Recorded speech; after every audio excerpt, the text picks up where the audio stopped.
नमस्कार, आप देख रहे हैं कालचक्र और मैं हूं आपके साथ अंजलि आनंद और मेरे साथ हैं प्रश्न कुंडली विशेषज्ञ पंडित सुरेश पांडे जी।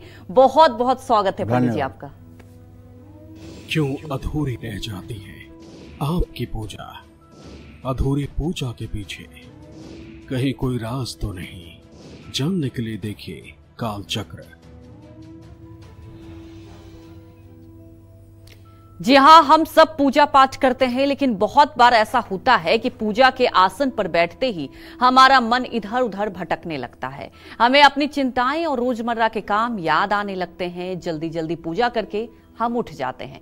कुछ लोग तो ऐसे भी होते हैं जो बिना आस्था के सिर्फ अपने फायदे और लालच के लिए पूजा करते हैं, जिसका परिणाम यह होता है कि ना तो हम विधि विधान से पूजा कर पाते हैं और ना ही हमें पूजा का पूरा फल मिलता है। ऐसा क्यों होता है? हमारी कौन सी आदतें और कौन से ग्रह इसके लिए जिम्मेदार हैं और किन बातों पर ध्यान देकर हम पूजा का पूरा फल पा सकते हैं, यही आज कालचक्र में पंडित जी हमें बताने वाले हैं। तो बने रहिए हमारे साथ, क्योंकि आप सभी पूजा पाठ करते हैं, लेकिन उसका पूरा फल कैसे मिले ये आपके लिए बहुत महत्वपूर्ण आज टॉपिक है। तो लगातार देखते रहिए कालचक्र के साथ आज। इसके अलावा अगर आपका कोई भी सवाल है तो आप हमें फोन भी कर सकते हैं। हमारा नंबर है 0120-665-2411। और अपनी चर्चा की हम शुरुआत करें उससे पहले जान लेते हैं आज का शुभ मुहूर्त।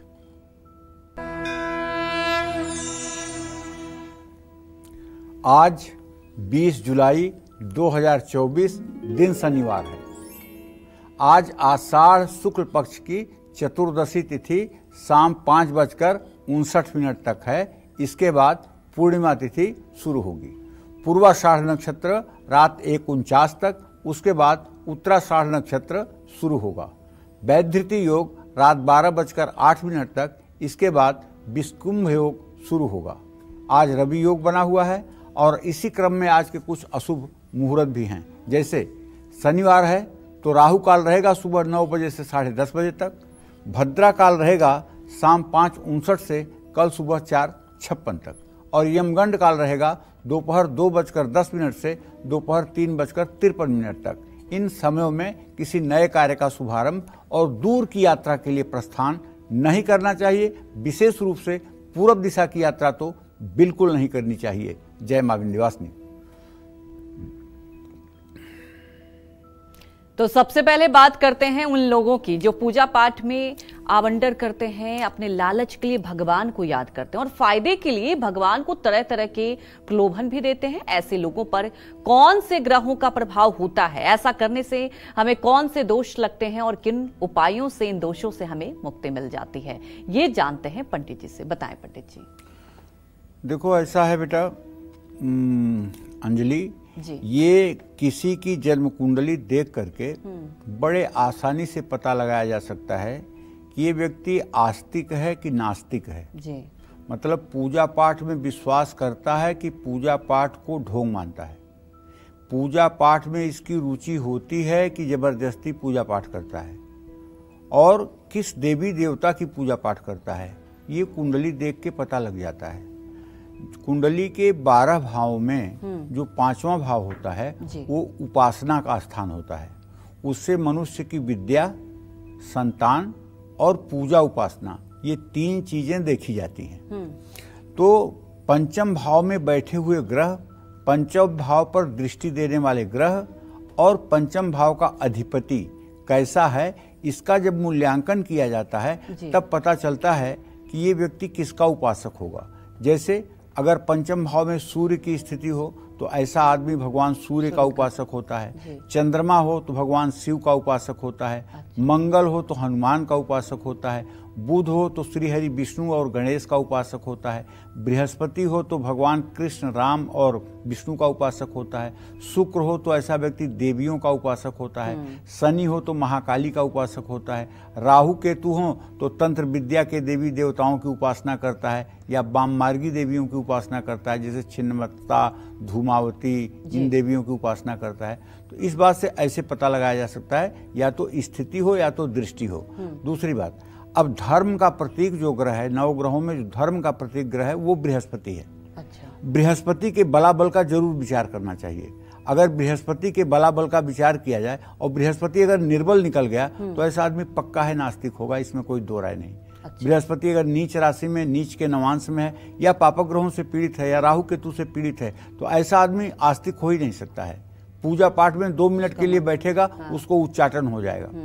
ठीक है, तो कहने का आशय है कुछ लोगों की कुंडली में बृहस्पति नीच राशि का होता है। नीच राशि माने जहां 10 नंबर लिखा हुआ है कुंडली में आपके, अगर वहां बृहस्पति है तो नीच राशि में है। ऐसे ही एक नवांश कुंडली होती है बगल में, उसमें देखेंगे अगर वहां भी 10 नंबर में बृहस्पति बैठा है तो गुरु नीच के नवांशक में भी है।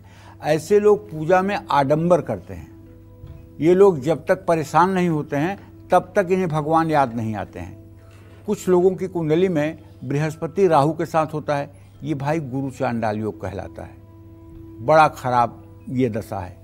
इसका संयोग 2 प्रकार से बनता है।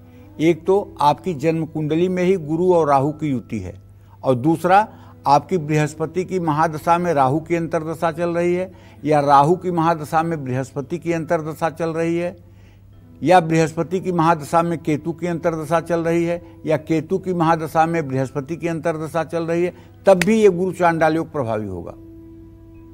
और जिनकी कुंडलियों में ये योग है वो लोग एकदम बिलबिला जाते हैं। ऐसी प्रकृति मार मारती है कि बिलबिला जाते हैं। मैं इसका शर्तिया आपको इलाज अभी बता देता हूं, कहीं भूल ना जाऊं इसलिए बता देता हूं। आप जैसे सावन का महीना शुरू हो रहा है 22 तारीख से, इस सावन के महीने में किसी भी गुरुवार के दिन 3 लीटर गाय का दूध लेकर के किसी शिवालय में जाइए और योग्य ब्राह्मण से हाथ जोड़ करके आग्रह कीजिए कि वो आपका रुद्राभिषेक करा दें। और एक रुद्राभिषेक बहुत विधि विधान से आप शिवालय में या शिव मंदिर में संपन्न करिए, और अपने साथ कम से कम 1 ग्राम सोने का सिक्का लेकर के जाइए, और वो सोने का सिक्का दक्षिणा के रूप में दान दे दीजिए। जैसे बटन दबाने पर पंखा चालू हो जाता है, जितना देर लगती है उतने ही देर में स्वर्णदान करने के बाद आपकी मनोकामना और मनोरथ पूरे होने शुरू हो जाएंगे। आपके जीवन के ऊपर से दुर्भाग्य की छाया मिट जाएगी, मिट जाएगी, मिट जाएगी। इस कलिकाल में स्वर्णदान बहुत बड़ा दान है। सोने का दान जो गुरु चांडाल योग में करता है वो तत्काल उस दोष से निवृत्त होकर के सुख पाने का अधिकारी बन जाता है। ऐसे लोग भगवान को भी तरह तरह का प्रलोभन देते हैं जिनका गुरु चांडाल योग होता है। मेरा ये कर दीजिए तो मैं ये यज्ञ करवा दूंगा, मेरा ये कर दीजिए तो ये चढ़ा दूंगा, मेरा ये कर दीजिए तो वो करा दूंगा। मतलब भगवान को भी लालच देते हैं। इस मन से की गई पूजा तो निष्फल ही होती है, ज्यादा कष्ट भी मिलते हैं। ऐसे लोगों को पितृदोष लगता है। अच्छा हाँ, गुरु चांडाल योग अगर आपके 8म भाव में है या 12 भाव में है तब निश्चित रूप से आपके यहाँ पितृदोष लगा हुआ है। आप पता करिए, आपके खानदान में गया श्राद्ध कोई नहीं किया होगा, भागवत का पारायण, भागवत का पाठ किसी ने नहीं सुना होगा, और आपके पितर नाना प्रकार की खराब योनियों में गुजर रहे होंगे। उनका श्राप आपके परिवार को लगेगा, जिससे न तो घर में विवाह शादी का शुभ अवसर होगा, न घर में संतान की वृद्धि होगी, न घर में धन वैभव बढ़ेगा। तमाम प्रकार की विपत्तियां घर में आते ही सबके चेहरे उतर जाएंगे। हंसी तो सुनाई ही नहीं पड़ेगी, घर में ठहाके तो गूंजेंगे ही नहीं। हर आदमी तनावग्रस्त रहेगा, एक साथ रहते हुए भी जैसे अलग अलग रह रहे हैं। तो ये पितर दोष भी होता है। लेकिन 8म और 12 भाव में अगर विशेष करके बृहस्पति राहु के साथ हो तो ये पितर दोष लागू होता है। कुंडली के इस दोष के बुरे प्रभाव को दूर करने के लिए गुरुवार को पीले कपड़े पहनने चाहिए, सोमवार को शिव मंदिर जाना चाहिए और शिव मंदिर जा करके रुद्राभिषेक करना चाहिए। रुद्राभिषेक करके फिर कह रहा हूं एक बार, सामर्थ्य के अनुसार एक सोने का सिक्का दान करना चाहिए। इससे निश्चित रूप से आपकी समस्या का समाधान तत्क्षण मिल जाएगा, इसमें कोई दो राय नहीं है। जय मां विंध्यवासिनी। जी हाँ, पंडित जी ने ये तो आपको बता दिया कि अगर पूजा पाठ में मन नहीं लगता तो उसकी क्या वजह है। आगे और भी उपाय पंडित जी से जानेंगे, लेकिन उसके पहले जान लेते हैं मेष राशि का राशिफल कैसा रहेगा आज का उनका पूरा दिन। देखिए, यदि आपकी मेष राशि है तो आपका गोचर आज मुझे ठीक दिखाई दे रहा है, इसलिए कि आपके भाग्य स्थान में इस समय चंद्रमा की उपस्थिति हो गई है और आपके द्वितीय भाव में मंगल धन भाव में आपके लग्न का आपके राशि का स्वामी विराजमान है। आज आमदनी का कोई न कोई नया जरिया आप निकालेंगे। ऑफिस में आपके काम की तारीफ होगी, और जीवन साथी के साथ घूमने का प्लान बनेगा। अच्छे स्वास्थ्य के लिए योग और प्राणायाम करें, शांत स्वभाव रखें, वाद विवाद से बचें। विद्यार्थियों में शिक्षा से जुड़ा सामान बांटें। शुभ अंक आपके लिए 5 है, शुभ रंग आपके लिए नारंगी है। जय मां विंध्यवासिनी। तो आगे वृषभ राशि का राशिफल भी जानेंगे और उन्हें क्या उपाय करना चाहिए ये भी जानेंगे। उसके पहले हमारी एक दर्शक जुड़ चुकी हैं शिखा हरदोई से। शिखा, आप अपने सवाल पूछ सकती हैं। नमस्ते पंडित जी। सुखी रहो बेटा, जोर से बोलो। जी, हमारा जन्म 25 सितंबर 1995 सुबह 4:45 को हुआ था। हमको जानना है हमारी मतलब सरकारी नौकरी कब तक लगेगी और शादी हमारी मतलब मनचाही शादी हो पाएगी कि नहीं। और मुझे अपनी बहन के बारे में पूछना है। उसका जन्म 2001 में हुआ था, अंजलि नाम है उसका। उसकी सरकारी जॉब किस क्षेत्र में लगेगी और कब तक लगेगी? पहली बात तो आपको बता दूं कि आपका प्रश्न लग्न का स्वामी शनि है और दशम भाव का स्वामी मंगल है। शनि मंगल की गुप्त बहरा दृष्टि है जो इस बात का संकेत करती है कि सरकारी नौकरी का आपके कोई योग नहीं है। अगर बिना मतलब अपना समय आप बर्बाद करना चाहती हैं तो करिए, नहीं तो प्राइवेट सेक्टर में, एजुकेशन या बैंकिंग के सेक्टर में अपना करियर बनाना चाहें तो बना लें। दूसरी बात, शादी के लिए आपने प्रश्न पूछा है, उसमें आपने ये भी कहा है कि आपके मन के अनुकूल शादी होगी कि नहीं होगी। तो शनि और सूर्य और चंद्रमा से देखा जाए तो बृहस्पति और बुध की स्थिति जो है वो तृतीय एकादश बनी हुई है। शादी आपके मन के अनुकूल होगी, इसमें कोई दो राय नहीं है। और शादी आपकी शीघ्र होगी, ज़्यादा से ज़्यादा 2025 के अप्रैल मई तक आपका विवाह संपन्न हो जाएगा, इसमें कोई दो राय नहीं है। हाँ, एक काम आपको करना चाहिए, विवाह के पहले 16 बृहस्पतिवार के व्रत करने चाहिए। केला के पेड़ की पूजा करनी चाहिए, केला के पेड़ के नीचे घी का दिया जलाना चाहिए, केला के पेड़ के नीचे भीगी हुई चने की दाल और गुड़ का भोग लगाना चाहिए और खुद पीले वस्त्र पूरे दिन पहनना चाहिए। और एक वक्त केवल सायंकाल को अन्न लेना चाहिए, पूरे दिन फलाहार पर रहना चाहिए। अगर आप 16 बृहस्पतिवार का व्रत कर देंगे तो इससे आपका दाम्पत्य जीवन सुखमय रहेगा। जय मां विंध्यवासिनी।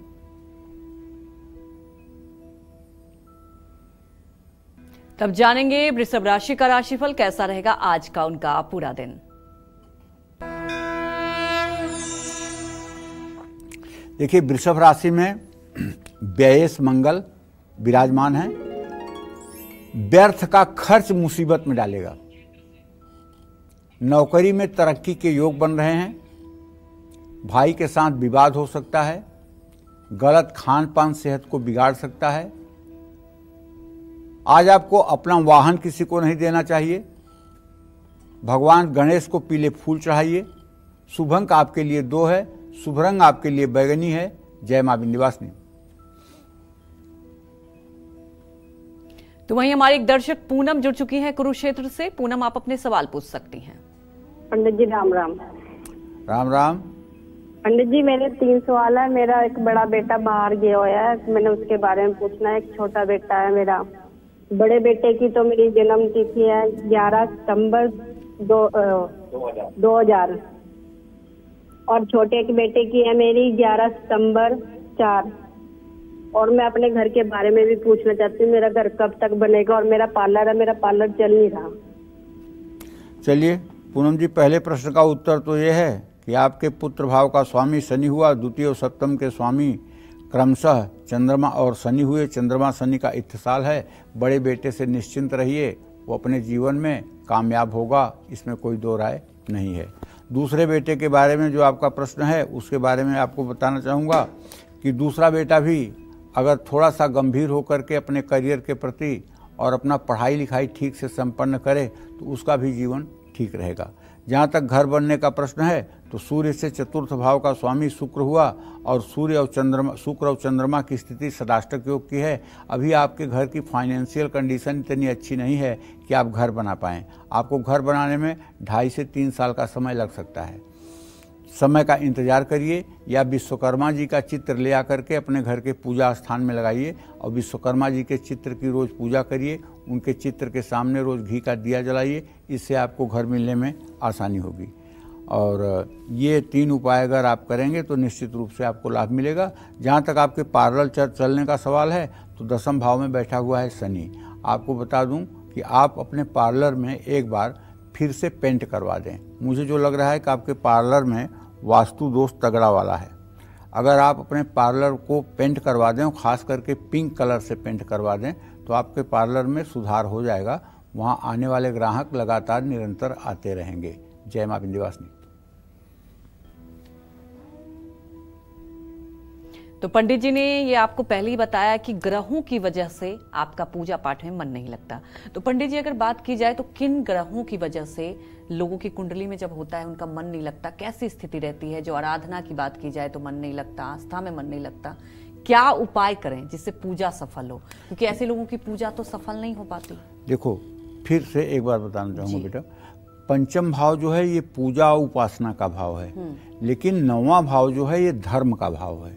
कुंडली में जो भाग्य भाव होता है वो 9वां भाव कहलाता है, वो धर्म का स्थान है। कोई व्यक्ति कितना धार्मिक है और कितना सात्विक है, कितना नेक नियत है, ये जानने के लिए 9वें भाव का ही अध्ययन करना पड़ेगा। पूजा किसकी करेगा ये तो 5वें भाव से आपको पता चल जाएगा, लेकिन व्यक्ति धार्मिक होगा कि आडंबरी होगा कि आध्यात्मिक होगा, उसका गुरु कैसा होगा, गुरु से उसको उन्नति प्राप्त होगी कि गुरु से उसकी अवनति हो जाएगी,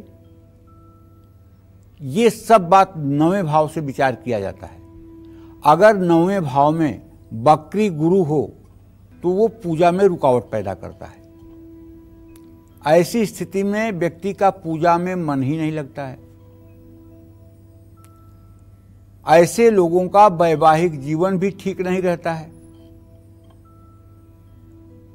कुंडली में 9वें भाव का वक्री शनि भी पूजा में परेशानियां खड़ी करता है, या 9वें भाव का स्वामी 10वें भाव में बैठ जाए, ये एक प्रकार से राजयोग भी है, लेकिन फिर भी ऐसे व्यक्ति का पूजा में मन नहीं लगता है। ऐसे व्यक्ति का पूरा जीवन ही गृहस्थ और सन्यास के बीच झूलता रहता है। ऐसे लोग न तो सदगृहस्थ बन पाते हैं न अच्छे सन्यासी बन पाते हैं। ऐसे लोगों को चाहिए बैल या गाय के बछड़े को गुड़ खिलाएं, मंगलवार के दिन हनुमान मंदिर में सिंदूर और चमेली के तेल का दान करें, निश्चित रूप से इससे सुधार होगा। लेकिन सबसे बड़ी बात अच्छी तरह से जान लीजिए कि अगर आपके भाग्य स्थान में नीच का बृहस्पति नीच के नवांश में हो तो ऐसे लोगों को किसी मनुष्य को अपना गुरु नहीं बनाना चाहिए। कहते हैं बिना गुरु मुक्ति नहीं होती है, ये बात सच है, लेकिन ऐसे लोगों को कभी अपना गुरु नहीं बनाना चाहिए। ऐसे लोगों को गुरु बनाने के लिए राम कृष्ण हरि में किसी देवता में अपना गुरु तो देख लेना चाहिए। उन्हीं को अपना मानसिक गुरु मान करके अपनी पूजा आराधना साधना करनी चाहिए। जगत वंदे कृष्णम जगत गुरुम, इस संसार के संपूर्ण चराचर जगत के गुरुदेव अगर कोई हैं तो वो हैं भगवान श्री कृष्ण। अगर कोई मनुष्य आपका गुरु नहीं है तो आप भगवान श्री कृष्ण को अपना गुरु मान करके, उनको साक्षी मान करके आप अपने जीवन में यदि कर्म करेंगे, पूजा उपासना में मन लगाएंगे तो आपको सफलता भी मिलेगी और आपकी सद्गति भी होगी। जय मां विंध्यवासिनी। तो चर्चा को आगे बढ़ाएंगे, उसके पहले हमारे एक दर्शक जुड़ चुकी है भोपाल से दिशा। दिशा, आप अपने सवाल पूछ सकती हैं। प्रणाम पंडित जी। सुखी रहो बेटा। पंडित जी, मेरे 3 प्रश्न हैं। पहला प्रश्न मेरे भाई के लिए है, उसका नाम पीयूष नायक है। 18 जून 2013 सुबह 10:40 भोपाल में पंडित जी उसका जन्म है और वो क्रिकेटर बनना चाहता है, तो क्या हम उसको क्रिकेट में आगे करियर बनाने दें या नहीं? और दूसरा प्रश्न पंडित जी मेरे लिए है। मेरा नाम दिशा नायक है। 20 फरवरी 2007 सुबह 5:15 टीकमगढ़ का मेरा जन्म है। और पंडित जी तीसरा प्रश्न मेरे मम्मी पापा के लिए है कि उन्हें बहुत बीमारियां घेरे रहती हैं। तो पंडित जी 1.5-2 साल हो गए हमारे यहाँ पे बीमारियां आती तो खत्म नहीं हो रही हैं, वो हम क्या करना चाहिए? देखो, पहले प्रश्न का उत्तर तो यह है कि तुम्हारे भातृभाव का स्वामी जो है वो शुक्र है और उससे 10वें भाव में शनि बैठा हुआ है। भाई तुम्हारा खेलने में बहुत होशियार है और बहुत अच्छा है, इसमें कोई दो राय नहीं। खेल को अगर वो अपने प्रोफेशन के रूप में करना चाहे तो बड़ा स्वागत है, लेकिन उसको बोलो, अभी वो 11 साल का है, 17 साल की उम्र तक उसे पढ़ाई पर विशेष ध्यान देना चाहिए, खेल पर भी ध्यान देना चाहिए, लेकिन पढ़ाई पर विशेष ध्यान देना चाहिए, क्योंकि इसके आजीविका में शनिदेव बैठे हुए हैं। अगर ये इंजीनियरिंग की पढ़ाई कर ले तो इसका जीवन ज़्यादा अच्छा हो सकता है। और मैं ये नहीं कह सकता हूँ कि मतलब कि ये जो खेल रहा है इसमें इसका करियर बहुत अच्छा बन जाएगा, ऐसा कुछ नहीं दिखाई दे रहा है। हाँ, खिलाड़ी अच्छा है, इसमें कोई दो राय नहीं, लेकिन जिस तरह से इस समय पार्शियलिटी चल रही है, जिस तरह से शोर सिफारिश का ज़माना चल रहा है, आप देख रही हो कि नीट का पेपर अगर आउट हो सकता है तो कितना ज़्यादा पारदर्शिता होगी खेल में, ये भी आप समझ लीजिए। इसलिए उसको कहिए कि वो पढ़ाई करे मन लगा करके, ये ठीक है। और दूसरी बात, आपने अपने बारे में जो प्रश्न किया, तो बेटा आप 17 साल के हो गए हो। ऐसी स्थिति में मैं आपको बताना चाहूँगा कि आप नित्य सुबह शाम सुबह शाम नमः शिवाय का 24-24 मिनट जप करिए। इससे आपका करियर भी अच्छा होगा, आपका भविष्य भी अच्छा होगा और आपके परिवार की स्थिति में भी सुधार होगा। जय मां विंध्यवासिनी। तब जान लेते हैं मिथुन राशि का राशिफल कैसा रहेगा आज का उनका पूरा दिन।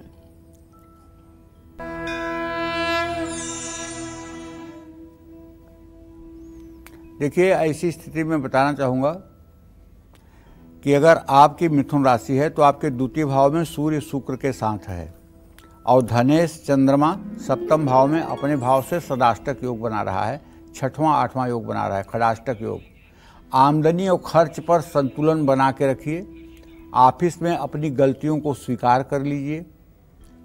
ज़्यादा गुस्सा रिश्तों को बिगाड़ सकता है। दांत में दर्द की समस्या हो सकती है। उधार न दें, पैसा फंस सकता है। काले कुत्ते को रोटी खिलाएं। शुभ अंक आपके लिए 3 है। शुभ रंग आपके लिए आसमानी है। जय मां विंध्यवासिनी। तो हमारी एक दर्शक हर्षिता जुड़ चुकी हैं हरदोई से। हर्षिता, आप अपने सवाल पूछ सकती हैं। प्रणाम पंडित जी। हाँ, सदा सुखी रहो। पंडित जी, मेरा जन्म 1998 में हुआ था और मुझे डेट ऑफ बर्थ याद नहीं है। अब मैंने बीएड किया हुआ है। मेरे मतलब उसमें सरकारी का योग है या नहीं। मेरा दूसरा प्रश्न है मेरी बड़ी बहन के बारे में। उनका जन्म 25 सितंबर 1995 में हुआ था। उनका नाम शिखा वर्मा है। उन्होंने भी बीटीसी किया हुआ है। क्या हम दोनों की जिंदगी में सरकारी नौकरी का योग है या नहीं? देखो, ऐसा है हर्षिता, आपके आजीविका भाव का स्वामी मंगल और लग्न का स्वामी चंद्रमा, मंगल चंद्रमा का सदाष्टक योग बन रहा है। मुझे जहाँ तक अनुमान लग रहा है कि 2025 के अंत और 2026 के प्रारंभ में आपको नौकरी मिलने का योग है, लेकिन ये सरकारी नौकरी ही होगी ये नहीं कहा जा सकता, और एजुकेशन से ही रिलेटेड जॉब आपको मिलेगी। जो आपने अपनी बहन के बारे में प्रश्न पूछा है, तो हर्षिता एक बात आप जान लीजिए कि आपके बड़ी बहन का स्वामी हुआ बृहस्पति, इससे जीविका भाव का स्वामी हुआ बुध। बुध बृहस्पति दोनों का इस समय चतुर्थ दशम मतलब गुप्त बहरा दृष्टि हो रही है, और इन्होंने बीटीसी जरूर किया है, लेकिन मुझे जहाँ तक लगता है कि इनको भी सरकारी नौकरी का योग नहीं है। अगर ये प्राइवेट सेक्टर में प्रयास करें तो इनके लिए उचित होगा। जय मां विंध्यवासिनी।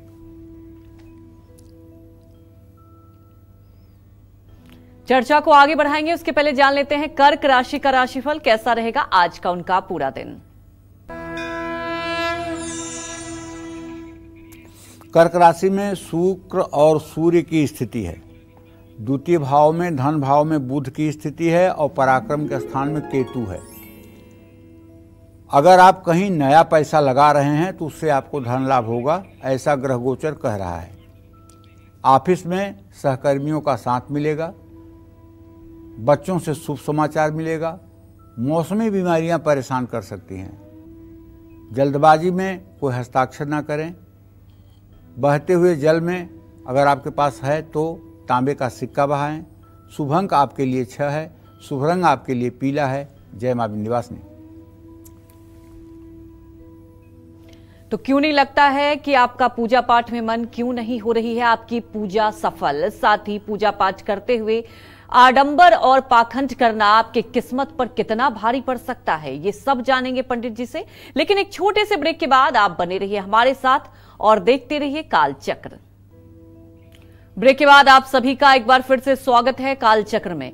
जिनका पूजा पाठ में मन नहीं लगता, जो आस्था के नाम पर अपने लालच के चक्कर में ही भगवान को याद करते हैं, भगवान को तरह तरह के प्रलोभन देते हैं, तो वो लोग हो जाएं सावधान, क्योंकि आपकी ऐसी भक्ति आप पर भारी भी पड़ सकती है। कुंडली में ऐसी कौन सी ग्रह स्थिति है जो आपकी आस्था को कमजोर कर रही है, बना रही है आपको पाप का भागीदार, यही आज कालचक्र में पंडित जी आपको बता रहे हैं। तो चलिए अब चर्चा को आगे बढ़ाते हुए बात करते हैं उन ग्रहों की जो हमारी आस्था को कमजोर कर रहे हैं। पंडित जी बताएं। देखिए, जिन लोगों की जन्म कुंडली के द्वितीय भाव में अर्थात धन भाव में कोई भी ग्रह नहीं होता है, ऐसे लोग मन लगाकर पूजा पाठ नहीं कर पाते हैं। कुंडली में गुरु 12वें भाव में हो तो व्यक्ति पूजा पाठ में पाखंड करता है। शुक्र 12वें भाव में हो तो व्यक्ति जरूरत से ज्यादा बोलता है और पूजा में कम मन लगता है। ऐसे लोगों को भविष्य में सेहत संबंधी दिक्कतों का भी सामना करना पड़ता है। जिनकी कुंडली में पहले या 11वें भाव में शनि या राहु शत्रु राशि में होते हैं, ऐसे लोगों पर जब तक संकट नहीं आता है तब तक वो पूजा नहीं करते हैं। ऐसे लोगों को ओम सोम सोमाय नमः इस मंत्र का यथासंभव जप करना चाहिए अपनी मानसिक स्थिति को ठीक रखने के लिए। चांदनी रात में कम से कम 15 मिनट टहलना चाहिए और पूर्णिमा की रात पीतल के लोटे में जल, दूध, हल्दी, चावल और सफेद फूल लेकर के चंद्रमा को अर्घ भी देना चाहिए। इससे भी चमत्कारिक परिवर्तन होता है और मानसिक स्थिति, मानसिक दुर्बलता से मुक्ति मिलती है, मानसिक स्थिति मजबूत बनती है और निर्णय लेने की क्षमता का विकास होता है। जय मां विंध्यवासिनी। आगे जान लेते हैं सिंह राशि का राशिफल कैसा रहेगा आज का उनका पूरा दिन।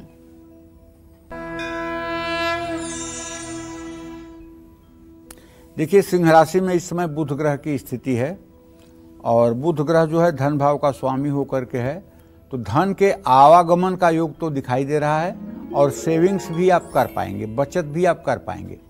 लेकिन मेरा एक सुझाव है कि अगर आप नौकरी करते हैं तो अब जिसके मातहत आप नौकरी करते हैं, जो आपके उच्च अधिकारी हैं, उनसे किसी तरह का वाद विवाद करने की कोशिश ना करें। घर में आपके अतिथियों का आगमन हो सकता है, त्वचा संबंधी कोई समस्या हो सकती है, बैंक खाते से जुड़ी कोई गुप्त बातें किसी के बहकावे में आकर के साझा न करें। छोटी कन्याओं में हो सके तो वस्त्र का दान करें। शुभ अंक आपके लिए 5 है, शुभ रंग आपके लिए लाल है। जय मां विंध्यवासिनी। चर्चा को आगे बढ़ाएंगे, वहीं हमारे एक दर्शक जुड़ चुकी हैं संगीता जबलपुर से। संगीता, आप अपने सवाल पूछ सकती हैं। वहीं हमारे एक दूसरी दर्शक कटनी से सरिता जुड़ चुकी हैं, मध्य प्रदेश की रहने वाली हैं। सरिता, आप अपने सवाल पूछ सकती हैं। हेलो। हाँ बोलिए। चरण स्पर्श गुरुजी। हाँ, सुखी रहिए। गुरुजी, मेरी 2 बेटियां हैं और मेरे यहाँ पता नहीं क्या समस्या है। मेरे मतलब 2-3 साल पहले मेरे सास ससुर पति देवर सब लोग खत्म हो गए और मेरी तबीयत खराब बनी रहती है। और मेरे बच्चों का भविष्य कैसा रहेगा? बड़ी वाली बेटी का है 3 अप्रैल 2003 का जन्म है और छोटी वाली का है 10/11/2008। देखो, ऐसा है कि जो मैं देख पा रहा हूँ उसके आधार पे ये मृत्युलोक ही है, इसका नाम मृत्युलोक है और जो जितने दिन की आयु लेकर के आया है भगवान के यहाँ से उतने दिन ही रहेगा। इस मामले में तो भगवान राम के भी और दशरथ के भी जो गुरु थे, उन्होंने कहा कि सुनहु भरत भाभी प्रबल, बिलख कहूँ मुनिनाथ, हानि लाभ जीवन मरण, जस अपजस विधियात। मरना और जीना ये तो भगवान के ही हाथ में है, तो इसलिए इस पे बहुत ज़्यादा दुखी और संतप्त नहीं होना चाहिए। हाँ, एक काम आप कर सकती हैं कि चूंकि आपके घर में असमय से मृत्यु हुई है, इसलिए आप रोज सुबह स्नान करके सूर्य को जल देने के बाद अपने पूजा स्थान में बैठ करके जैसे आप रूटीन की पूजा करती हैं उसको करिए, और एक विष्णु सहस्त्र नामावली या गोपाल सहस्त्र नामावली की किताब रख लीजिए और उसका रोज पाठ करना शुरू कर दीजिए। पाठ करने के बाद आप हाथ जोड़ करके भगवान श्री हरि विष्णु से प्रार्थना करिए कि वो आपके सास ससुर को सद्गति दें, उत्तम गति दें। ये उपाय अगर आपने 1 साल कर लिया तो आप विश्वास करिए कि आपके घर से परेशानी का नाम निशान मिट जाएगा। हाँ, जहाँ तक आपने अपने बड़ी बेटी के बारे में प्रश्न किया है तो चिंता मत करिए, ये बहुत अच्छी निकलेगी, समझदार है, लेकिन कभी कभी इसके शरीर में बॉडी पेन होता है, पिंडलियों में दर्द होता है, कभी कभी इसके स्किन में एलर्जी भी होती है। ऐसे में इसको आप कहिए कि ये बुधवार के दिन थोड़ी सी मूंग भिगा करके गाय को खुद खड़ी होकर खिलाया करे, इससे इसको लाभ मिल जाएगा, पक्का लाभ मिल जाएगा। और दूसरी बेटी के बारे में जो आपका प्रश्न है तो उसके बारे में बताना चाहूँगा कि देखो अभी तो मतलब थोड़ा सा वो बहुत अच्छे ट्रैक पे नहीं है पढ़ाई के, लेकिन अगर आप उसको रविवार के दिन व्रत करवा दें 5 रविवार का, और वो बिना नमक का व्रत कर ले 5 रविवार, तो वो पढ़ाई में बहुत अच्छी हो जाएगी और निश्चित रूप से आपकी हर उम्मीद पर वो खरा उतरेगी। जय मां विंध्यवासिनी। तो कुंडली में ऐसी कौन सी ग्रह स्थिति होती है जिसमें व्यक्ति चाहकर भी पूजा पाठ में मन नहीं लगा पाता है? इसके बुरे परिणाम क्या हो सकते हैं? ऐसी स्थिति में व्यक्ति को इन बुरे प्रभावों से बचने के लिए कौन से उपाय करने चाहिए, ये जानते हैं, बताएं पंडित जी। अब फिर वही बात आ गई ना धर्म की। तो धर्म का प्रतिनिधित्व करने वाले ग्रह हैं बृहस्पति, देवताओं के गुरु हैं बृहस्पति और राक्षसों के गुरु हैं शुक्राचार्य। तो धर्म देवी देवताओं से जुड़ा है और उनके गुरु बृहस्पति हैं। तो बृहस्पति के खराब होने की स्थिति में पूजा करना निश्चित रूप से शुभ माना जाता है, इससे पाप नहीं लगता है। कुंडली में बृहस्पति और चंद्रमा के ठीक नहीं होने पर व्यक्ति चाहते हुए भी पूजा कर पाने में असफल हो जाता है। ऐसे लोगों को नौकरी, प्रतिष्ठा, गृहस्थी और स्वास्थ्य से जुड़ी समस्याएं आती रहती हैं। कुंडली में चंद्रमा के नीच राशि में होने की स्थिति में पूजा करने से रोका जा सकता है। ये गलत धारणा है कि चंद्रमा के नीच की स्थिति में होने के कारण भगवान शिव की आराधना नहीं की जाती है, मैं कह रहा हूं। पूजा बंद करना बहुत गलत धारणा है। और अब कुछ लोग सनातन धर्म को नुकसान पहुंचाने के लिए एक विशेष किताब की सहायता से उनके पास जो लोग जाते हैं उनको कहते हैं कि आप अपने घर से पूजा स्थान हटा दें, आप अपने घर से देवी देवताओं की मूर्ति हटा दें, आप अपने घर में घंटी न बजाएं, आप अपने घर में दिया न जलाएं, आप अपने घर में ज्योति न जलाएं। ये जानते हैं बहुत बारीकी से सनातन धर्म पर कुठाराघात है और धर्म का आडंबर ओढ़ करके ये है, मतलब हम आपके ही बीच में घुस करके आपके अंदर विस्फोट कर रहे हैं। आपको विश्वास होगा नहीं ये तो मेरे साथ ही चलने वाला है, लेकिन आपको पता नहीं है कि उसके इरादे कितने गंदे हैं, वो क्या करना चाहता है। देखिए ये देश जो है जोरावर और फतेह बहादुर का है, जो दीवारों में चुन गए हंसते हंसते, लेकिन अपना धर्म नहीं परिवर्तित किया। आपको कौन सा ऐसा लाभ मिल जाएगा पूजा बंद करने से, भगवान को न मानने से, नास्तिक बनने से? कौन सा ऐसा सुख मिल जाएगा जो निरंतर चिरकाल तक आपके साथ रहेगा? मैं दावे के साथ कह सकता हूं कोई ऐसा धरती पर सुख नहीं है जिसे पाने के बाद आपको कुछ पाने की इच्छा न रहे। वो तो सिर्फ केवल प्रभु हैं जिनको पाने के बाद कुछ पाने की इच्छा समाप्त हो जाती है। और वो पूजा पाठ में अगर आप मन नहीं लगाएंगे, धार्मिक अपना विचार नहीं रखेंगे, सबके अंदर समता का भाव नहीं देखेंगे, सबको ईश्वर स्वरूप नहीं मानेंगे, तो कभी कल्याण हो कैसे सकता है? तो एक विशेष किताब को लेकर के पंडिताई करने वाले जो लोग हैं वो कहते हैं आप पूजा करते हैं इसीलिए तो आपका सब गड़बड़ हो रहा है। अरे पूजा स्थान में शिवलिंग रखना ही नहीं चाहिए। किसने कह दिया शिवलिंग रखो, और किसने कह दिया आपको कि शंख रखिए? ये रखना ही नहीं चाहिए, ऐसा नहीं करना चाहिए। पूजा स्थान ही हटा दो। और हम लोग इतने स्वार्थी हो गए हैं कि ऐसे लोगों के कहने में आकर के हम पूजा स्थान हटा भी देते हैं, दिया जलाना बंद भी कर देते हैं। लेकिन उसके बाद भी जब प्रारब्ध की मार कम नहीं होती है और दुर्गति होती है, तब जा करके फिर से रास्ते पर आते हैं, फिर दिया जलाना शुरू करते हैं, फिर पूजा करना शुरू करते हैं, फिर घंटी बजाना शुरू करते हैं। भगवान कोई दुकान नहीं है कि जहां आपने पैसा दिया सामान खरीदा। भगवान हमको सूरज की रोशनी देते हैं, भगवान हमें चलने के लिए पृथ्वी देते हैं, सांस लेने के लिए ऑक्सीजन देते हैं। ये भगवान का कम एहसान है हमारे ऊपर कि हम भगवान की पूजा ना करें। इसलिए अगर आप अपना कल्याण चाहते हैं तो आपको हर समय भगवान को धन्यवाद बोलना चाहिए और जब भी समय मिले भगवान का चिंतन करना चाहिए। हमेशा ईश्वर की पूजा समर्पित भाव से ही करनी चाहिए। अष्टम में मृत्यु स्थान में बृहस्पति के आने की स्थिति में कई बार व्यक्ति मन लगाकर पूजा नहीं कर पाता है। ऐसे में 2 ग्राम सोने की शिव प्रतिमा बनवाइए, सोने की शिव प्रतिमा की पूजा करके पूजा कराने वाले को प्रतिमा दान कर दीजिए। लेकिन इसमें हमको एक दोष दिखाई देता है। वो दोष ये है कि जिसको आप दान कर देंगे वो शिव प्रतिमा ले जा करके वो गलवाएगा, सोने को गलवाएगा या बेचेगा, तो शिव प्रतिमा को गलाना भी तो दोष हुआ। तो शिव प्रतिमा की जगह 1 ग्राम सोने का सिक्का ही रख करके उसी में शिव का आवाहन करके उसी की पूजा कर लेनी चाहिए और बाद में उसी सिक्के को उठा के दान दे देना चाहिए। एक चोरी की सोने की दुर्गा जी की मूर्ति ले जा करके चोरों ने एक स्वर्णकार के यहाँ बेचा। ये एकदम सत्य घटना है, मैं आपको बता रहा हूँ। और उन्होंने मतलब कि जिसने खरीदा उन्होंने सोचा कि आनन फानन में ये 300 ग्राम की मूर्ति है, इसको गला दें। और उसका नौजवान लड़का 30 साल का गलाने लेकर के गया और वो मूर्ति गलाते ही उसको लगा कि जैसे शेर दहाड़ रहा है। चिल्लाने लगा कि अरे बचाओ बचाओ, शेर दहाड़ रहा है, शेर दहाड़ रहा है, शेर दहाड़ रहा है।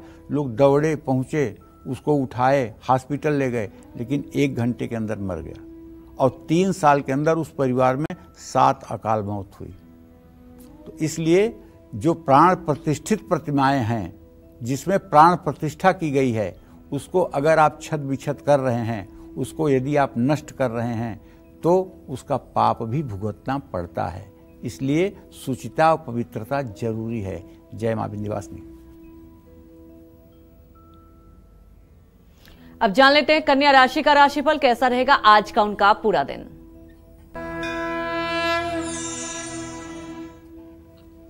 देखिए, कन्या राशि के जातकों को बताना चाहूंगा, केतु आपके राशि में, बुध व्यय भाव में, 10वें भाव का स्वामी होकर, तो खर्चा बढ़ेगा, धन हानि भी हो सकती है। ऑफिस में अगर कोई काम आपका पेंडिंग है तो मेरा सुझाव है कि आप उसको पूरा कर लीजिए। पारिवारिक उलझनें कम होंगी, घुटने के दर्द से परेशान हो सकते हैं। आज नई योजना में निवेश से बचना चाहिए। दुर्गा मंदिर में घी का दिया जलाना चाहिए। शुभ अंक आपके लिए 4 है, शुभ रंग आपके लिए केसरिया है। जय मां विंध्यवासिनी। तब जानेंगे तुला राशि का राशिफल कैसा रहेगा आज का उनका पूरा दिन। तुला राशि के जातकों को बताना चाहूंगा कि आपके गमन भाव में इस समय कोई ग्रह नहीं है, चंद्रमा की दृष्टि जरूर है। अगर आप कोई यात्रा कर रहे हैं तो सावधानी पूर्वक यात्रा करें, धनहानि के संकेत बने हुए हैं। नौकरी में बदलाव के लिए समय अच्छा है। अगर आप नौकरी बदलना चाहते हैं तो आपको प्रयास करना चाहिए। धैर्य रखें, बिगड़े रिश्तों में भी सुधार होगा। आंखों से संबंधित कोई समस्या हो सकती है। जल्दबाजी में कोई प्रॉपर्टी बिना बहुत जाने परखे नहीं खरीदना चाहिए। माता पिता का आशीर्वाद लेना चाहिए। शुभ अंक आपके लिए 9 है, शुभ रंग आपके लिए सफेद है। जय मां विंध्यवासिनी। तो क्या आप भी पूजा पाठ से अपना जी चुराते हैं? हर रोज भगवान को याद ना करके अपने मतलब के मुताबिक ही पूजा करते हैं? तो आपके साथ ऐसा क्यों हो रहा है और इस स्थिति से बचने के लिए आपको उपाय क्या करने चाहिए, ये जानते हैं, बताएं पंडित जी। देखो, कभी कभी चंद्रमा जब 10वें भाव में होता है तो चंद्रमा पंचम भाव से सदाष्टक योग बनाता है और चंद्रमा मन का कारक ग्रह है। ऐसा व्यक्ति पूर्ण धार्मिक होते हुए भी पूजा पाठ में मन नहीं लगा पाता है। आज के 3 साल के पहले एक बार इसी पर प्रोग्राम हमने किया था। एक हमको बहुत मानने वाली, हमारी बातों को मानने वाली, एक तरह से कार्यक्रम रोज देखती थी। उन्होंने जब ये कार्यक्रम देखा और मैंने कहा कि 10वें भाव में चंद्रमा हो तो ऐसे लोगों का पूजा में मन नहीं लगता है, तो उनके मन में आया कि नहीं, ये तो ऐसे गुरुजी कह रहे हैं, हमारे भी 10वें भाव में चंद्रमा है, मुझसे ज़्यादा पूजा कौन करता है, मैं तो बहुत पूजा करती हूँ। और उस दिन के बाद से उनकी पूजा बंद हो गई। तो अभी 1-2 महीने पहले मिली, बोली गुरुजी मैं पहले बहुत पूजा करती थी लेकिन 3 साल से मेरी पूजा बंद हो गई है। हमने कहा क्या बात है बताइए, क्यों बंद हो गई पूजा? बोले वैष्णव अपराध लगा है। हमने कहा कैसा वैष्णव अपराध लगा है आपको? बोले आप 3 साल के पहले प्रोग्राम कर रहे थे और चंद्रमा के बारे में आप बता रहे थे कि चंद्रमा 10वें में हो तो पूजा पाठ में मन नहीं लगता है, और मेरे कुंडली में भी चंद्रमा 10वें भाव में है। मैंने सोचा कि अरे गुरुजी ऐसे कैसे कह रहे हैं, ये तो मतलब कि हमारे कुंडली में भी 10वें भाव में चंद्रमा है, मैं तो इतना पूजा पाठ करती हूँ। तो बस उस दिन से और आज का दिन 3 साल हो गया मैं पूजा स्थान में बैठ नहीं पाई हूँ।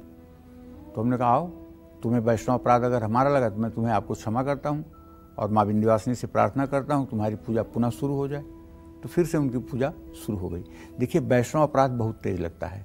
किसी साधु संत या किसी पवित्र व्यक्ति के बारे में अगर आपने गलत विचार बना लिया तो निश्चित है कि आपकी पूजा प्रभावित हो जाएगी। किसी साधु संत की बात को सुन करके उसको आपने अपने मन में फिल्टर करना शुरू कर दिया कि ये सही है, ये गलत है, ये ऐसा नहीं होना चाहिए, ये ऐसा होना चाहिए। किसी सिद्ध संत की बातों को सुन करके अगर आपने ऐसा करना शुरू कर दिया तो ये वैष्णव अपराध बनता है।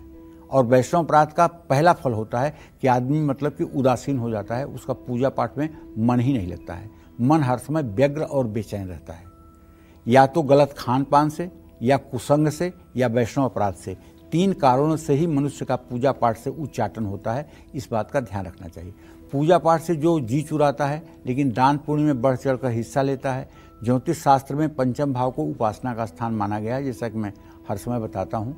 पंचम भाव पर पापग्रहों की दृष्टि पूजा में मन नहीं लगने देती है। व्यय भाव का चंद्रमा भी पूजा में मन नहीं लगने देता है। 5वें भाव का स्वामी 6ठे भाव में और 6ठे भाव का स्वामी 5वें भाव में हो तो ऐसा व्यक्ति कभी पूजा पाठ में मन नहीं लगा पाता है। शरीर भाव का स्वामी अगर पूजा स्थान में हो और पूजा स्थान का स्वामी अगर शरीर भाव में हो, ऐसा व्यक्ति पूर्ण आस्तिक और शास्त्र सम्मत पूजा विधि विधान से संपन्न करता है। बृहस्पति और चंद्रमा की अच्छी स्थिति होने पर उत्तम गुरु मिलता है। ऐसी स्थिति में व्यक्ति अच्छी पूजा कर पाता है। पूजा पाठ में मन लगाने के लिए ज़्यादा से ज़्यादा धार्मिक पुस्तकों का स्वाध्याय करना चाहिए। जय मां विंध्यवासिनी। तब आगे जान लेते हैं वृश्चिक राशि का राशिफल कैसा रहेगा आज का, उनका पूरा दिन, क्या कुछ उनको खास उपाय करने चाहिए।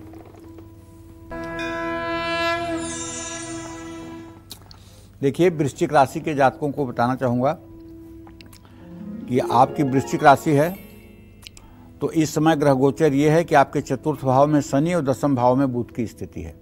नए काम में आपके तेजी आएगी, धन में वृद्धि होगी, नई नौकरियों के लिए बुलावा आ सकता है। आज कोई पुराना दोस्त मिल सकता है। कोई रोग है तो अपना खास ध्यान रखें। गाड़ी चलाते समय ज़्यादा सतर्क रहें। हनुमान चालीसा का पाठ करें। शुभ अंक आपके लिए 1 है। शुभ रंग आपके लिए नेवी ब्लू है। जय मां विंध्यवासिनी। धनु, मकर, कुंभ और मीन राशि वालों की किस्मत आज कैसी रहने वाली है और कौन से उपाय करने से इनका पूरा दिन मंगलमय बीतेगा। साथ ही कौन है आज के लकी ईमेल कुंडली विजेता, ये सब बताएंगे आपको पंडित जी, लेकिन इस छोटे से ब्रेक के बाद फिलहाल आप देखते रहिए कालचक्र। ब्रेक के बाद स्वागत है आपका कालचक्र में। चलिए अब बात करते हैं धनु राशि की कि क्या कहता है धनु राशि का राशिफल, कैसा रहेगा आज का उनका पूरा दिन।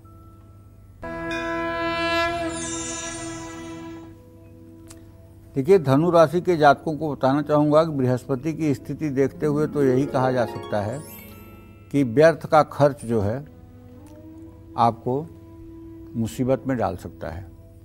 दूसरी बात ये कहूँगा कि ऑफिस में नई जिम्मेदारियां मिल सकती हैं। परिवार का साथ आपको आगे बढ़ाएगा। आज स्वास्थ्य अच्छा रहेगा। पैसों की मदद सोच समझ कर करें। पानी में गंगा जल डालकर स्नान करें। शुभ अंक आपके लिए 6 है। शुभ रंग आपके लिए फिरोजी है। जय मां विंध्यवासिनी।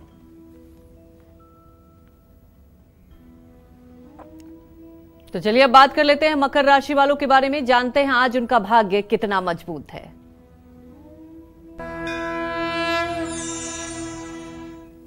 मकर राशि का स्वामी शनि द्वितीय भाव में है और मकर राशि पर अगर देखा जाए तो बृहस्पति की दृष्टि भी बन रही है। ऐसे में आपका आत्मविश्वास धन लाभ कराएगा, लेकिन अपना काम आपको किसी दूसरे के भरोसे पर नहीं छोड़ना चाहिए। बच्चों से आपको शुभ समाचार मिलेगा। आज अगर आपकी माँ की उम्र 60 साल से ज़्यादा है तो उनके सेहत पर ध्यान दीजिए, उनकी सेहत खराब हो सकती है। यात्रा करते समय सामान का भी ध्यान रखें। बहते जल में काला तिल प्रवाहित करें। शुभ अंक आपके लिए 9 है। शुभ रंग आपके लिए आसमानी है। जय मां विंध्यवासिनी। तो हमारे एक दर्शक प्रवीण देहरादून से जुड़ चुके हैं। प्रवीण, आप अपने सवाल पूछ सकते हैं। जय माता जी पंडित जी। जय माता की भैया। पंडित जी, मेरी जन्म तिथि है 19/6/1989 जी।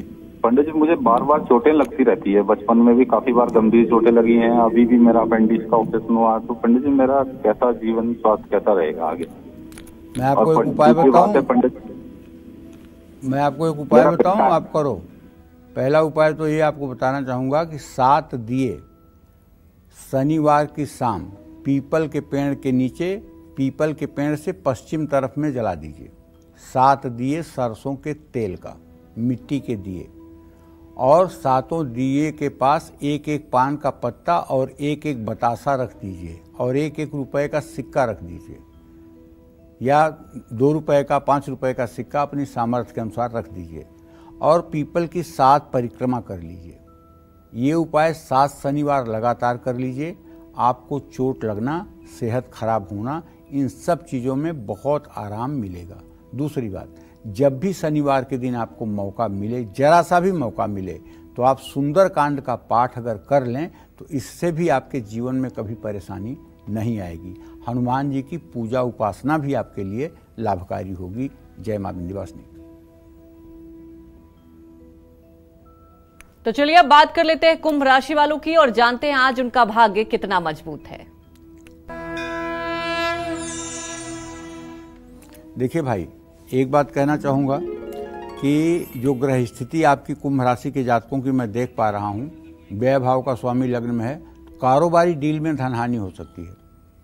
नौकरी पेशा आज संयम के साथ काम करें। नए रिश्ते बनेंगे, विवाह का योग भी बन रहा है। नींद ना आने की समस्या हो सकती है। उधार का लेन देन बिल्कुल न करें। कुत्ते को रोटी खिलाएं। शुभ अंक आपके लिए 4। शुभ रंग आपके लिए ग्रे है। जय मां विंध्यवासिनी। तो चलिए अब बात करते हैं मीन राशि वालों की और जानते हैं कि आज उनका भाग्य कितना मजबूत है। यद्यपि मीन राशि में राहु की स्थिति है, लेकिन धनेश तृतीय भाव में बृहस्पति के साथ है। रुका हुआ पेमेंट आपको वापस मिल सकता है। नौकरी में तरक्की के योग बन रहे हैं। आपका खुशनुमा अंदाज नए रिश्ते बनाएगा। ज़्यादा कामकाज स्वास्थ्य को बिगाड़ सकता है। जल्दबाजी में कोई बड़ा डिसीजन नहीं लेना चाहिए। चींटियों को आटा डालना चाहिए। शुभ अंक आपके लिए 2 है। शुभ रंग आपके लिए हरा है। जय मां विंध्यवासिनी। तो चलिए अब बात करते हैं आज के लकी ईमेल कुंडली विजेता की और आज के हमारे ईमेल कुंडली विजेता हैं दिल्ली की रहने वाली शशिकला हैं। इनके भविष्य और समस्याओं के बारे में जानते हैं। पंडित जी, इनका डेट ऑफ बर्थ है 23/6/1988 और इनका जो टाइम है 8:30 इवनिंग में है और ये न्यू दिल्ली में ही जन्म ली है।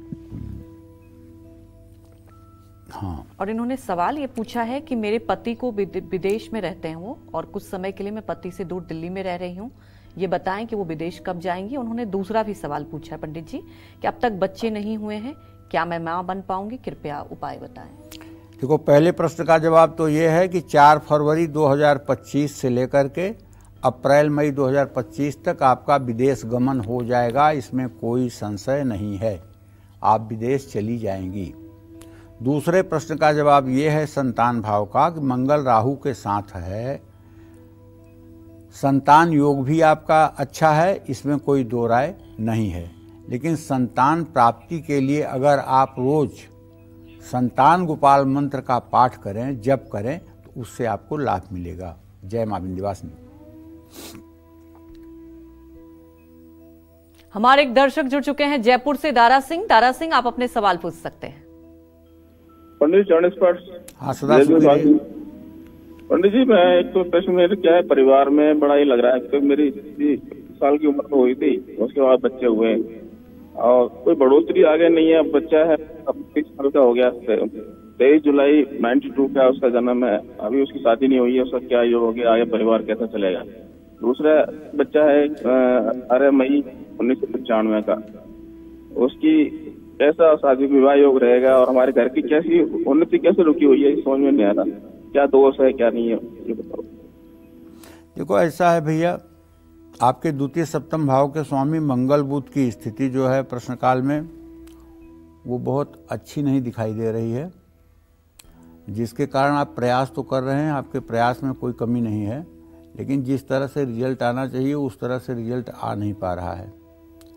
तो आपसे ये कहना चाहूँगा कि देखिए, बड़े पुत्र का जो है अभी करियर सेटल्ड नहीं हुआ है, इसलिए उनके विवाह में भी दिक्कत आ रही है। और छोटा बेटा तो कामयाब हो जाएगा, इसमें कोई दो राय नहीं है, जो मुझे दिखाई दे रहा है, लेकिन उसके कामयाब होने में 2-3 महीने का ही ज़्यादा से ज़्यादा समय है। आपको चाहिए कि आप अपने घर में पूजा स्थान में गणेश सहस्रार्चन, गणेश जी के 1000 नामों से गणेश जी के ऊपर दुर्वा और लड्डू चढ़ाएं। ये उपाय आपके घर में बरकत ला सकता है। अगर साल में 2-3 बार ये उपाय होता रहे तो निश्चित रूप से परिणाम सार्थक होगा। जय मां विंध्यवासिनी। तो अचानक घर की चीजें गुम होने लगे, घर में अजीब सी घटनाएं होने लगे, हर काम बिगड़ने लगे, तो समझ लीजिए कि आपका घर किसी बुरे साये की गिरफ्त में है। ऐसा क्यों होता है और इसके बारे में पंडित जी से जानेंगे, लेकिन रुकते एक छोटे से ब्रेक के लिए आप देखते रहिए कालचक्र। ब्रेक के बाद स्वागत है आपका कालचक्र में। और ऐसे कौन से संकेत होते हैं जो हमारे घर की सुख शांति के लिए खतरा बन सकते हैं, साथ ही इससे बचने के कौन से खास उपाय करने चाहिए, ये जान लेते हैं। बताएं पंडित जी। देखो, घर से अचानक वस्तुओं का गायब होना और फिर उनका अपने आप ही मिल जाना, घर में किसी अपरिचित वस्तु का मिलना भी घर पर नेगेटिविटी होने या किसी बुरे साये के होने का संकेत है। परिवार के सदस्यों का बार बार बीमार होना, किसी बीमारी का लंबा चलना या अच्छे इलाज के बाद भी ठीक न होना,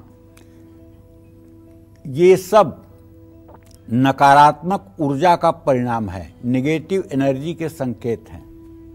घर में लगे पौधे पानी देने, खाद डालने के बाद भी अगर सूख रहे हैं तो आप समझ लीजिए कि आपके घर की वाइब्रेशंस खराब हो रही है। घर में पालतू जानवरों का बेचैन रहना, बीमार पड़ जाना, अगर घर में पालतू कुत्ता है तो डर के मारे बार बार वो गेट से भाग करके घर के अंदर आए, खिड़की से देख करके घर के अंदर भाग के आए, तो आप समझ लीजिएगा कि कुछ बहुत भयंकर नेगेटिविटी इस समय आपके घर पे चल रही है। ये अशुभ संकेत है। तो रात में सुकून भरी नींद न आना और बेचैनी बढ़ना, नेगेटिव एनर्जी होना, ये सब अशुभ संकेत है। ऐसा अगर महसूस हो तो आपको क्या करना चाहिए मैं बताता हूँ। सुबह और शाम के समय घर के अंदर कपूर में 2-3 लौंग डालकर नियमित रूप से जलाएं। घर में अगरबत्ती जलाना बंद कर दें क्योंकि उसमें बांस होता है, इसकी जगह धूप बत्ती जलाएं। पूरे घर में गौमूत्र और गंगा जल का छिड़काव करें। हर रोज घर में नमक के पानी का पोछा लगाएं। घर के कोनों में 1-1 चुटकी नमक रख दें। हनुमान जी और माँ दुर्गा की आराधना करें। अपने इष्ट देव, पितरों और गुरु का नियमित ध्यान करें। जय मां विंध्यवासिनी। पंडित जी, हमारे दर्शकों को इतनी महत्वपूर्ण जानकारी दी, आपका बहुत बहुत धन्यवाद। उम्मीद यही करते हैं कि आपको भी आज का हमारा विषय बहुत पसंद आया होगा। कल फिर एक नए विषय और आपकी परेशानियों को दूर करने के लिए ढेरों उपाय लेकर आएंगे हम पंडित सुरेश पांडे जी के साथ। तब तक कालचक्र की पूरी टीम को आप अनुमति दीजिए और देश दुनिया की खबरों को देखते रहने के लिए देखते रहिए News 24। नमस्कार।